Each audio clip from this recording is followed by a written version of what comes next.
মাইলের পর মাইল জুড়ে লিচু বাগান, কিন্তু লালচে রসালো ফলের বদলে দেখা মিলছে শুধুই নতুন পাতার। প্রতিবার এই সময়ে কর্মচাঞ্চল্যে মুখর থাকা পাবনার ঈশ্বরদী লিচু বাগানগুলো এবার নিস্তব্ধ, ফাঁকা এবং অনেকটাই পরিত্যক্ত।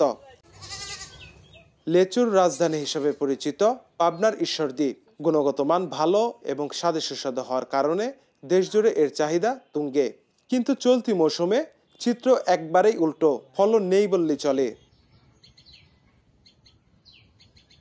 চাষিরা বলেছেন, গত বছরের তুলনায় এবার মুকুল এসেছে মাত্র 10% বা তারও কম। কিছু কিছু বাগানে লিচু ধরলেও বৈরী আবহাওয়া ও অতিরিক্ত তাপদাহে তা ঝরে পড়েছে আগেভাগেই। বাধ্য হয়ে এখন অপরিপক্ক লিচু তুলেই বিক্রি করা হচ্ছে বাজারে।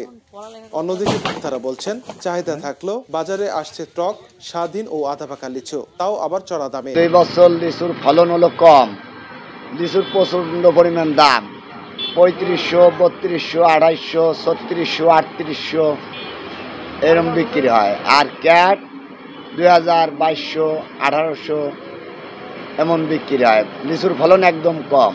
লিচু ব্যবসায়ীরাও পড়েছেন বিপাকে। আড়তদারদের দাবি, ফলন কম হওয়ায় দেশের বিভিন্ন প্রান্ত থেকে আগত পাইকাররা লিচু না নিয়ে খালি হাতে ফিরে যাচ্ছেন।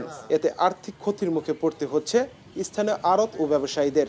এই বাজারে লিচু এবার আমদানি কম, ফলন নাই, গাছের মালজাল খুব কম, যার কারণে দামও বেশি। বিভিন্ন জায়গা থেকে বাই করে আসে, এই বাজারে আসি, মোকামে থেকে কেনাকাটা করি, ওনারা চলে যায় কিন্তু মোকামে পার্টি আসি মাল পাচ্ছে না। বিভিন্ন সময় পার্টি আসি ঘুরে যাচ্ছে, বাজার আপনার 3000 থেকে 4600 পর্যন্ত বিক্রি হচ্ছে। বাজার অনেক বেশি এবার। আসলে লিচু না আসার কারণে এটা প্রাকৃতিক একটা দুর্যোগ, আবহাওয়ার কারণে এটা হয়তো ঘটছে, যার কারণে আসি নাই মাল।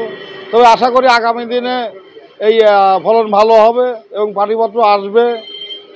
এখনো যে লিচু আমাদের এখানে আমদানি আছে এখনো চলবে, মেলাদিন ঈদের পর পর্যন্ত চলবে।